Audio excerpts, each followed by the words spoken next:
Is there anything that we can point to that happened on the 4th of July by our founding fathers, such as Benjamin Rush, John Adams, Alexander Hamilton, that we can point to that says there's no way that this can be explained without the God of the Bible? Why? Yes, there is, and I'm glad you asked that question. And that would be the fact that Benjamin Rush, one of the premier writers of our founding documents, he wanted to get John Adams and Alexander Hamilton back together. They were good friends, and they become political enemies. They ran against one another, and they just stopped speaking. Well, and he had gotten a dream from God that said, you need to get these guys back together. They're going to have some prolific writings that people are going to be quoting for centuries, and we still do, and all this different stuff. And I'm like, well, anybody, they were friends in the past. What might not make them be friends in the future? That's easy. That's nothing. But wait a minute.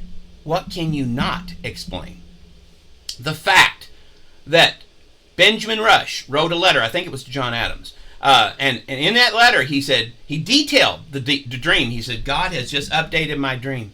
And in this dream he has shown me that you and Hamilton, he's talking to Adams and Hamilton will both die on exactly the same day. And not just any day, but the day would be the 50th anniversary of the signing of the Declaration of Independence, July the 4th. He named the day and named the year. And you know what? That it happened exactly the way it went down. And when the first one got word, the second one got word that the first one had died, I don't remember which order it was, but they kind of giggled on their deathbed and said, ha ha, so guess what? He was wrong, and then he died. That can only be explained by God, the God of the Bible. That's very interesting.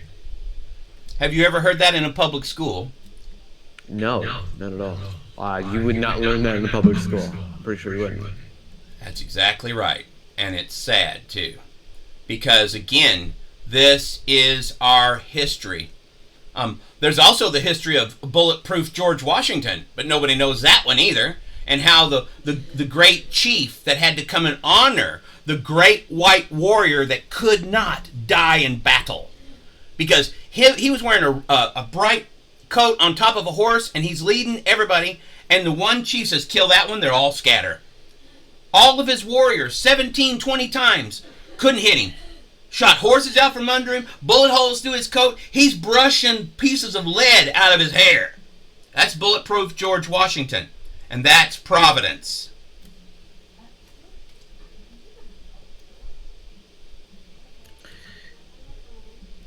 All I teach in public schools probably